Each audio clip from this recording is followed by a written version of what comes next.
20 तारीख को भी, जैसे मैंने पहले भी कहा था कि 20 तारीख को पार्लियामेंट सेशन शुरू हो रहा है और इन परिस्थितियों में इस क्षेत्र में धारा 144 लग जाती है। ऐसी परिस्थितियों में तो पुलिस प्रशासन जो है गबन चक्र चला के इनको जंतर मंतर से भी हटा सकता है। ये पार्लियामेंट का मोर्चा तो क्या करेंगे, ये जंतर मंतर पे भी बैठे रहेंगे, इसमें मुझे शंका है।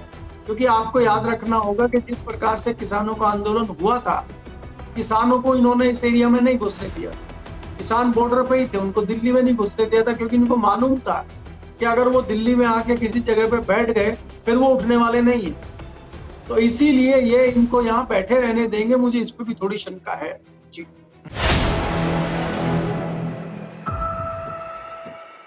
नमस्कार दोस्तों, कैसे हैं आप लोग। उम्मीद है आप सभी अच्छे होंगे। 20 दिन हो गए सोनम वांगचुक को जंतर मंतर पर प्रदर्शन करते हुए, भूख हड़ताल करते हुए, लेकिन सरकार की तरफ से कोई एक पुल नहीं बांधा गया जो बातचीत का रास्ता खोलता, जो समस्या का हल निकालता। बल्कि भारतीय जनता पार्टी के एक नेता है, वो कह रहे हैं कि सोनम वांगचुक तो चीनी एजेंट है। अब चीनी एजेंट को दिल्ली में परमिशन किसने दी कि वो प्रदर्शन करे? ये बात कोई अमित शाह जी से पूछे जाकर। दूसरी बात, एक तरफ नितिन गडकरी कह रहे हैं कि E20 को लेकर कोई भी ऐसा सबूत सामने नहीं आया है, किसी की गाड़ी खराब नहीं हो रही है। रायपुर से मामला निकलकर सामने आया है, जहां पर कंज्यूमर कोर्ट ने कहा है कि भाई या तो नई कार दी जाए कंपनी की तरफ से, या फिर मुआवजा दिया जाए, 21 लाख रुपए दिए जाए। इन दोनों ही विषयों को लेकर करेंगे बात। केपी मलिक जी वरिष्ठ हमारे साथ जुड़े हैं। सर, बहुत बहुत स्वागत है आपका। बहुत बहुत धन्यवाद हिमांशु जी, आपका भी और हमारे दर्शकों का बहुत बहुत धन्यवाद, आभार जी।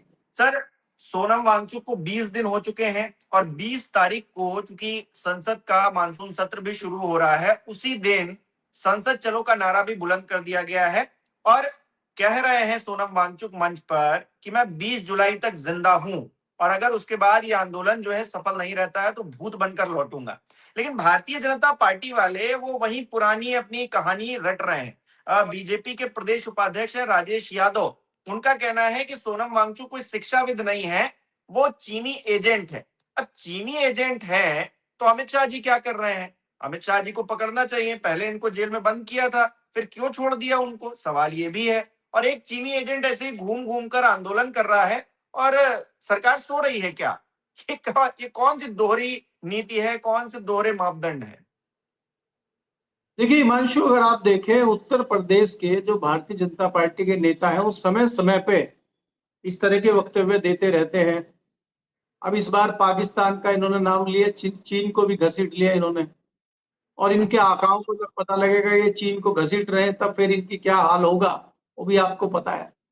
अगर ये चीनी एजेंट बता रहे हैं और ये कह रहे हैं कि ये कोई शिक्षाविद नहीं है, तो फिर धर्मेंद्र प्रधान कुछ साल पहले क्यों इनको धन्यवाद दे रहे थे, जब नई शिक्षा नीति धर्मेंद्र प्रधान और भारत सरकार लेके आई थी।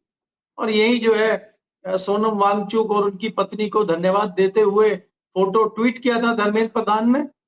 तब क्या हुआ था, तब कहां से आ गई थी शिक्षा इनकी? मतलब आपके काम जब आए, आपके लिए कोई बढ़िया कर रहा हो, तब वो बहुत अच्छा है। और जैसे ही थोड़ा सा आपका विरोध करने लगे, फिर वो पाकिस्तान का, चाइना का और श्रीलंका का एजेंट हो जाता है। इन लोगों की बुद्धि में तरस आता है, इस तरह के लोगों की, जिनको पता कुछ है नहीं, सिर्फ बकवासबाजी इनसे जितनी मर्जी करवा लो। और कोई अकेले नहीं है, ये एक पूरी जो है सीरीज है भारतीय जनता पार्टी में इस तरह के नेताओं की, अगर आप देखें। और समय समय पे इस तरह के लोगों के वक्तव्य आप देखते हैं भारतीय जनता पार्टी में। और यही करने के लिए, इसी को बढ़ाने के लिए ही भारतीय जनता पार्टी में नए नए परीक्षण हो रहे हैं। इसीलिए तो इस तरह के क्रांतिकारी लोग चाहिए। ये भी जानते हैं कि भारतीय जनता पार्टी में जो जो इस तरह के वक्तव्य देगा उसकी तरक्की होगी। आप बताइए, एक सुधांशु त्रिवेदी हैं भारतीय जनता पार्टी के प्रवक्ता, अच्छा बोलते हैं, कोशिश करते हैं तथ्यों पे बोला जाए। आपको पता है एंकरों में उनकी स्थिति क्या है? तमाम चैनलों से उनको हटा दिया गया है। गाहे बगाए किसी एक आध चैनल पर बेचारे दिखाई देंगे आपको।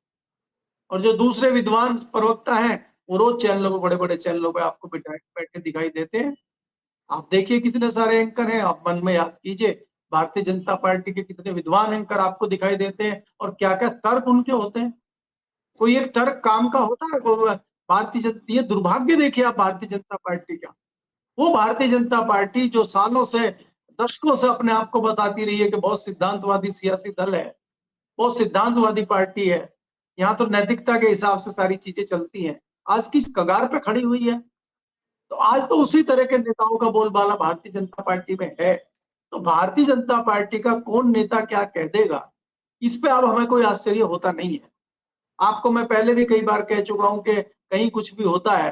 अब आपने बता, मैं हमेशा जिक्र करता हूं, नोएडा में जो मजदूरों ने आंदोलन किया था, उसमें एक क्रांतिकारी मंत्री ने कह दिया था कि ये इसमें पाकिस्तान का हाथ है। अब बताइए, मजदूर अगर सड़क पे आके कुछ मांग करे तो उसमें पाकिस्तान का हाथ हो गया। और सोनम वांगचुक अगर आंदोलन कर रहे हैं, उसमें चाइना का हाथ हो गया। और तुम हाथ पे हाथ धरे बैठे हो। वो बाढ़ लगवा रहे हैं वहां पे जाके, अमित शाह जी कह रहे हैं कि हम जो है बाढ़ लगवाए, ममता बनर्जी ने बाढ़ हटा दी थी। और इन बुद्धिहीनों को ये नहीं पता कि बाढ़ लगाने का काम, बाढ़ हटाने का काम, बाढ़ पे निर्णय लेने का काम केंद्र सरकार का है। उसमें राज्य सरकार कुछ कर ही नहीं सकती। इंटरनेशनल बॉर्डर है।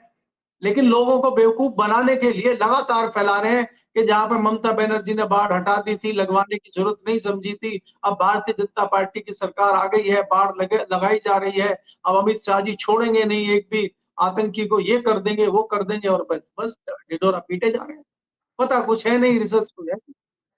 आज देखिए, दूसरी बात यह है कि जिस तरह से आंदोलन चल रहा है और धीरे धीरे ये बढ़ता जा रहा है, इसमें दो चीजें हो रही हैं कि सोनम वांगचुक की सेहत खराब होती जा रही है, और वो जिस प्रकार से जिद पे अड़े हुए हैं, अब उनकी बॉडी को, उनके शरीर को खतरा उत्पन्न होना शुरू हो गया। आज 20वां दिन है और 20 दिन तक वो स्ट्राइक कर रहे हैं, और अब कह रहे हैं कि उनकी जो वो मसल्स हैं वो टूटनी शुरू हो गई हैं। तो उससे क्या होता है कि शरीर के कोई अंग भी फेल होने का खतरा ऐसे में बन जाता है। आपका हार्ट फेल हो सकता है, आपका लीवर फेल हो सकता है, आपको कोई दूसरा अंग जो है वो जवाब दे सकता है शरीर का। तो आप मरेंगे भी नहीं, लेकिन आपकी ऐसी हालत हो जाए कि मरणासन हो जाएंगे आप। तो इन परिस्थितियों में आप पहुंच गए हैं, और ऐसे में तमाम लोग पक्ष के विपक्ष के पहुंच रहे हैं, लेकिन सरकार के कानों पे जूं नहीं रेंग रही है।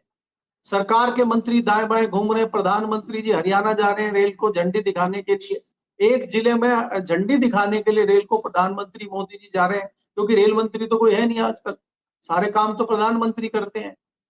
तो इसलिए इसलिए इनके पास इतना और समय मजेदार नहीं बात है। यह है सर कि कोई रेल दुर्घटना हो जाए तो फिर जो है मोदी जी सामने नहीं आएंगे कुछ भी बयान देने भी। मतलब झंडी दिखाने के लिए, इनॉग्रेशन करने के लिए सबसे आगे हैं, फेस दिखाने के लिए सबसे आगे हैं, जहां पर मीठा मीठा गप करना है वहां सबसे पहले खड़े हो जाएंगे, और जहां पर जवाबदेही तय करनी होगी वहां दूर दूर तक नजर नहीं आएंगे। वो राम मंदिर का मुद्दा हो, वो पेपर लीक का मुद्दा हो, कोई भी मुद्दा हो, ये दिखेंगे नहीं। गजब की नीति है, गजब के प्रधानमंत्री हैं। नहीं, इसीलिए मैं कह रहा हूं ना हिमांशु, कि सारी चीजें कहीं भी अगर किसानों को 6,000 रुपया देना है, तो मोदी जी आज जो है किसान सम्मान राशि जारी करेंगे। और किसान को एमएसपी देने के लिए प्रधानमंत्री जी के मुंह में दही जम जाती है। कहीं कुछ भी करना होगा कि महिलाओं को आज जो है 10,000 रुपये प्रधानमंत्री मोदी देंगे। नीतीश कुमार के राज्य में दे रहे हैं, बिहार सरकार पैसे दे रही है, और मोदी जी 10,000 बता रहे हैं कि मोदी जी देंगे। तो तब मोदी जी कहाँ चले जाते हैं। तो ये तो भारतीय जनता पार्टी का जो प्रोपगंडा है, इसको कोई समझ नहीं पाया है, ना कोई इसको रोक पाया, ना कोई इसका सानी है। भारतीय जनता पार्टी इसी तरह के एजेंडे चला के आगे बढ़ती है, और इसीलिए विपक्ष जो है उसके सामने बौना साबित हो जाता है। भारतीय जनता पार्टी के तमाम क्रांतिकारी नेता इसी चीज पे चल रहे हैं। लेकिन दुख की बात यह है कि जिन छात्रों के लिए आज सोनम वांगचुक लड़ रहे हैं, उसमें उतने छात्र भी उनके साथ हमें कहीं दिखाई नहीं देते हैं। जरूरी नहीं है आप जंतर मंतर पे आए, आप तमाम संसाधनों से जुड़ सकते हैं। आज मीडिया का इतना बड़ा साधन है, उस पर आप दुनिया भर का एक चला सकते हैं। आजकल के इंटेलिजेंट बच्चे हैं, कोई भी एक मुहिम चला सकते हैं इंटरनेट पे। आजकल तो कहते हैं कि ट्विटर पे भी आप ट्रेंड कर सकते हैं, कितना भयंकर ट्रेंड चलता है, उसी से एक माहौल बन जाता है। लेकिन बच्चों की भी बुद्धि आपने संकुचित उस प्रकार से कर दी है कि बच्चे भी चीजों को समझ पाने में असमर्थ हैं। उनको भी समझ नहीं आ रहा कि किस प्रकार से किया जाए। दूसरा, इस आंदोलन में एक चीज और है। अगर हिमांशु जी आप देखें, कई सारे लोगों को अभी इस बात पे भी थोड़ी सी शंका बनी हुई है कि कहीं भारतीय जनता पार्टी का ही तो कोई षड्यंत्र नहीं है ये, और उसमें खुद वांगचुक भी फंस गए हों। इसलिए भी कई लोग शंका की वजह से भी वहां पे नहीं जा रहे हैं, और बहुत सारे लोग नहीं बोल रहे हैं। क्योंकि ये अभी क्लियर नहीं हुआ है। अगर हम शुरुआती दौर में अभिषेक दीपके की बॉडी लैंग्वेज देखें, उनकी एक्टिविटी देखें, जिस प्रकार से वो आए, जो चीजें शुरुआत में हुई, तो उससे एक मैसेज गलत चला गया और उस मैसेज की वजह से ये हो रहा है कि जंतर मंतर पर उस प्रकार की भीड़ नहीं जुट रही है। लोग प्रसिद्धि पाने के लिए, लोग अपना चेहरा दिखाने के लिए जा रहे हैं, चाहे वो किसान नेता हो, चाहे वो दूसरी पार्टियों के नेता हो, इक्के दुक्के लोग जा रहे हैं। हालांकि आज कांग्रेस पार्टी के पवन खेड़ा भी पहुंचे हैं और लगातार जो है कांग्रेस पार्टी के नेताओं ने अपील भी की है कि सोनम वांगचुक अपना अनशन खत्म करें। उन्होंने ये भी कहा है कांग्रेस ने कि हम इसकी लड़ाई लड़ रहे हैं, जरूरी नहीं हम जंतर मंतर पे लड़े, हम देश के दूसरे राज्यों में, दूसरे हिस्सों में छात्रों की लड़ाई लड़ रहे हैं। और इसी के मध्य आज राहुल गांधी देहरादून जा रहे हैं, वहां पे जो विद्यार्थियों की, छात्रों की गूंज नामक प्रोग्राम चल रहा है, उसमें वो जा रहे हैं। तो बहुत सारी चीजें हैं, लेकिन सरकार तो कोई संज्ञान नहीं ले रही। सरकार तो अपने परिसीमन में, और सरकार तो अपने बिल कौन कौन से पेश किए जाएंगे, कैसे सांसदों को तोड़ा जाए, कैसे दूसरी पार्टियों को तोड़ा जाए, उस रणनीति में लगी हुई है। या उस रणनीति में लगी हुई है कि जिनका नाम मंदिर में चंदा चोरी में आ रहा है, उनको किस प्रकार से बचाया जाए, किस प्रकार से रणनीति की जाए, वो तो उसमें व्यस्त है। और प्रधानमंत्री जी अगर बाहर के दौरों से विदेशी दौरे हो गए तो देसी दौरों पर चल रहे हैं वो। तो भारतीय जनता पार्टी तो उसमें व्यस्त है। मुझे नहीं लगता कि वो बहुत जल्दी संज्ञान लेगी। और 20 तारीख को भी, जैसे मैंने पहले भी कहा था, कि 20 तारीख को पार्लियामेंट सेशन शुरू हो रहा है और इन परिस्थितियों में, इस क्षेत्र में धारा 144 लग जाती है। ऐसी परिस्थितियों में तो पुलिस प्रशासन जो है दमन चक्र चला के इनको जंतर मंतर से भी हटा सकता है। ये पार्लियामेंट का मोर्चा तो क्या करेंगे, ये जंतर मंतर पे भी बैठे रहेंगे, इसमें मुझे शंका है।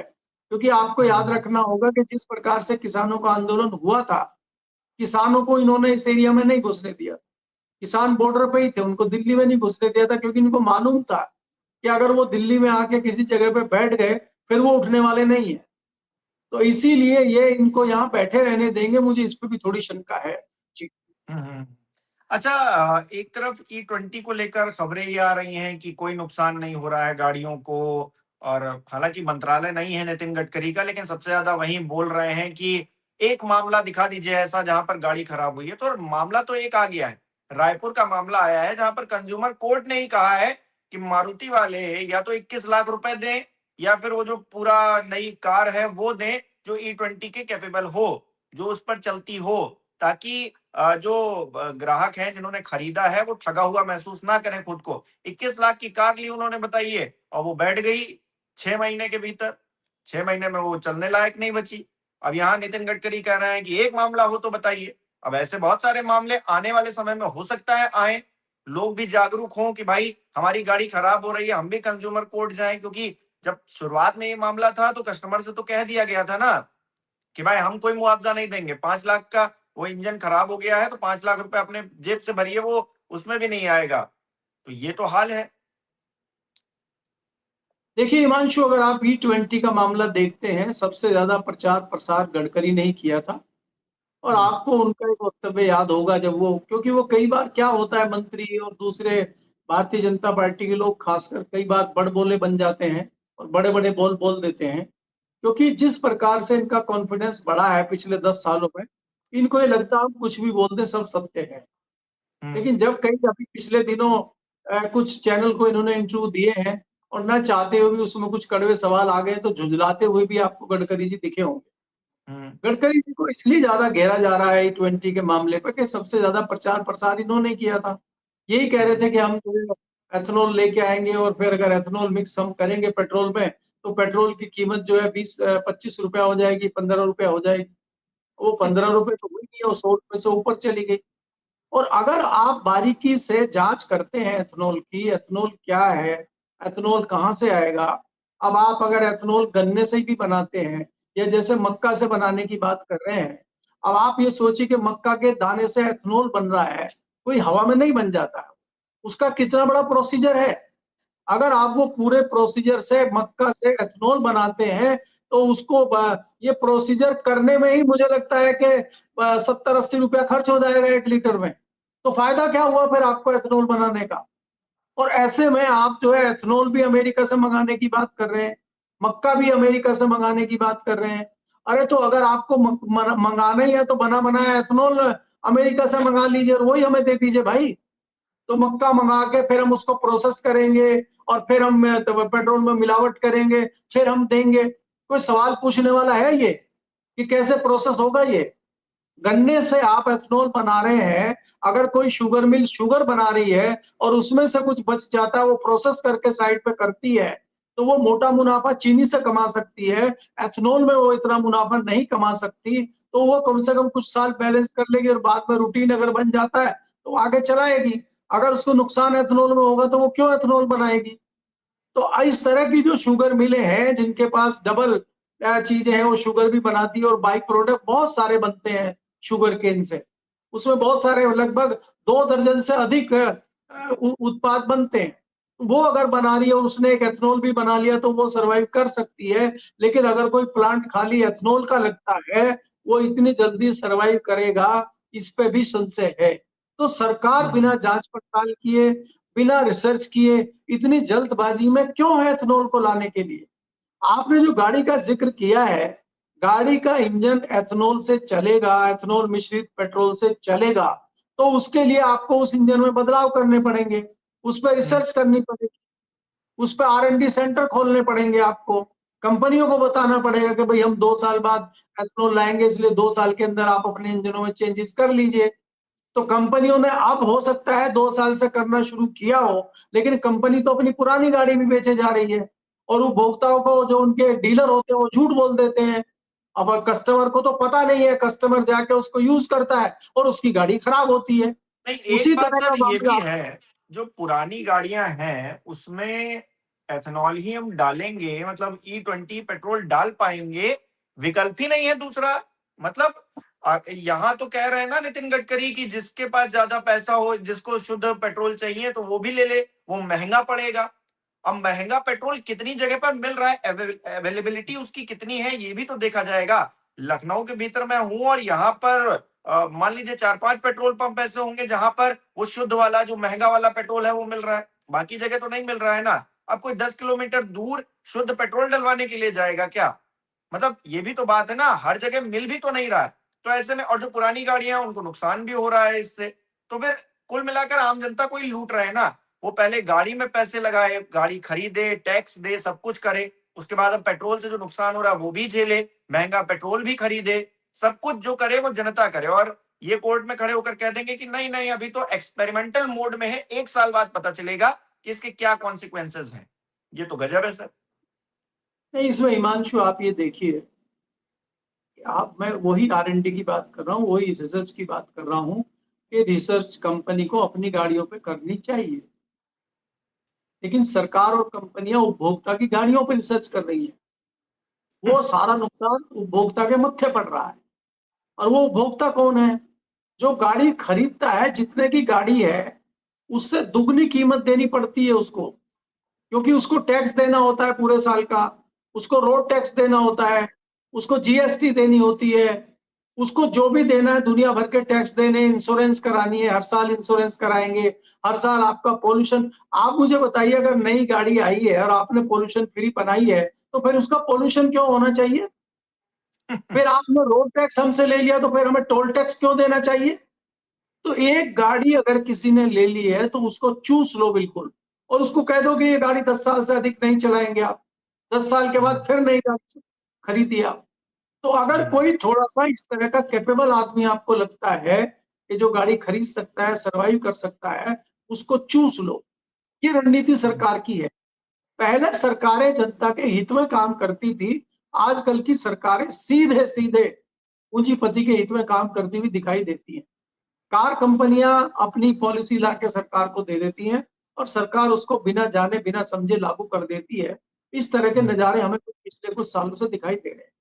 अच्छा सर, एक चीज और है यहाँ पर, अभी तो E20 की बात चल रही है, E20 कैपेबल जो गाड़ियां हैं वो मार्केट में आ रही हैं। अब ये तो E30 भी लाने के प्लान में है, ये तो कह रहे हैं हम 100% एथेनॉल पे चलाएंगे। अब गाड़ियां कहाँ E25 हैं? E85 पे ले आएंगे ये हाँ, E85 पे ले आएंगे, तो उसमें क्या कोई 85 डर? ले आएंगे। तो उन उन वो किस गाड़ी में पड़ेगा? इस गाड़ी में पड़ेगा, इसका तो इंजन डाउन हो जाएगा। और ये कल को जिस तरह से E20 बिक रहा है, उस तरह से E85 बेचने लगेंगे, कहेंगे जिसको शुद्ध लेना है वो अपना शुद्ध ले ले, वो भी बिक रहा है 4-5 पेट्रोल पंप पे, ले जाकर। यहाँ गाड़ियां कबाड़ हो जाएंगी, उसका क्या, ये तो मतलब मजाक है सीधे सीधे नहीं, कंज्यूमर्स इसमें के साथ। हिमांशु कोई पहली बात नहीं है, और ये खाली इथेनॉल पे ही मजाक नहीं हो रहा है। मजाक तो यहाँ पिछले, मैं बता रहा हूँ, 2014 के बाद खूब मजाक चल रहा है। आपको याद होगा कि आपने एकाएक नोट चेंज कर दिए, आपकी कोई तैयारी नहीं है। एटीएम में जब हम नोट सेट करते हैं तो 2000 का नोट आया था, वो एटीएम में आ ही नहीं रहा है। उसके लिए आपको तमाम भारत के एटीएम चेंज करने पड़ेंगे, उनकी सेटिंग चेंज करनी पड़ेगी। जो पुराने 500 का नोट था उसके लिए अलग सेटिंग थी, आज का जो नोट है उसकी सेटिंग अलग है, उसके लिए आपको सेटिंग करनी वो छोटा पड़ेगी। है, कितनी पहले वाला तकलीफें, बड़ा था। कितनी तकलीफें लोगों को हुई थी तो लोग जाने, सरकार का कोई लेना देना नहीं। इसके बाद अगर आप देखते हैं सीएनजी गाड़ियां आ गई, सीएनजी आपने वाहन बना दिए हैं, और सीएनजी के पेट्रोल पंप आपके पास है नहीं इतने, तो सीएनजी पेट्रोल पंप पे 5 किलोमीटर की लाइन लगी हुई, लगी रहे, पब्लिक भुगते। वीआईपी को तो जाएगा, मंत्री की गाड़ी आएगी तो उनका चेला हड़का के सबसे पहले अपना पेट्रोल वो सीएनजी फुल करा के ले आएगा, तो उनको तो कोई तकलीफ हो नहीं रही है, पब्लिक है वो लाइन में लगी रहे। तो इसलिए ये लोग क्या करते हैं, कंपनी क्या करती है, पुरानी कंपनियां आरएनडी पे बहुत ज्यादा पैसा खर्च करती थी, और किसी भी प्रोडक्ट की आरएनडी करने के बाद में उसकी एक रिपोर्ट बनती थी, वो रिपोर्ट पेश करती थी सरकार को, और वो ये कहती थी कि हम ये चीज करेंगे, इससे जनता को ये फायदा होगा और सरकार की वाहवाही होगी, तब सरकार उसको लागू करती थी। आज कंपनियां ये कह रही हैं कि अगर हम इतने करोड़ रुपए आरएनडी में लगाएंगे तो इससे कोई फायदा नहीं है, इतने करोड़ रुपया हम आपकी पार्टी फंड में दे देते हैं, इतना मंत्री जी को पहुंचा देते हैं, और ये पॉलिसी लागू करिए और हम खून चूसेंगे पब्लिक का। तो उसमें इनको पब्लिक से कोई लेना देना है नहीं, तो पब्लिक का खून चूसने के लिए सर्टिफिकेट जो है सरकार दे देती है, मंत्री दे देता है, और फिर कंपनी जाने और जनता जाने। अब आप ये देखिए कि मारुति के ऊपर उपभोक्ता कोर्ट ने जुर्माना लगाया और ये कहा है कि आप नई गाड़ी देंगे, उन्होंने कहा हम देंगे ही नहीं, हम ऊपर वाले कोर्ट में जाएंगे। अब वो दूसरी अदालत में लड़ेंगे उसको अगले 5 साल, फिर अगर वहां भी वो जीत जाता है तो फिर हाई कोर्ट जाएंगे, वहां भी जीत गया सुप्रीम कोर्ट जाएंगे। मतलब 1 करोड़ 2 करोड़ रुपया खर्चा कर देंगे और समय भी खर्च कर देंगे, लेकिन गाड़ी नहीं देंगे इसको, क्योंकि एक गाड़ी अगर एक को दे दी फिर लाइन लग जाएगी, परंपरा बन जाएगी।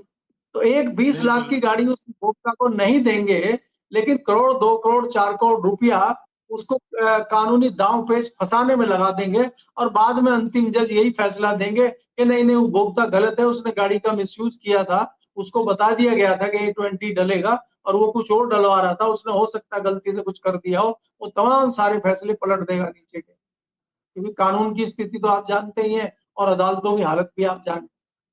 तो इसलिए बिल्कुल देखिए ऐसा है, जो एक कहावत है अंत में वो बता देता हूं आपको, कि चक्कू चाहे खरबूजे के ऊपर गिरे और खरबूजा चाहे चक्कू के ऊपर गिरे, कटना उसी को है। तो उपभोक्ता चाहे कोर्ट में जाए, चाहे सरकार से लड़े, चाहे पेट्रोल पंप वाले से लड़े, चाहे गाड़ी की कंपनी से लड़े, मरना कटना उसी को है, भुगतना उसी को है, होना कुछ नहीं है। जी। बिल्कुल। बहुत बहुत शुक्रिया सर हमारे साथ जुड़ने के लिए। तमाम बातचीत के लिए हमारे दर्शक किस तरह से देख रहे हैं कमेंट करके जरूर बताएं।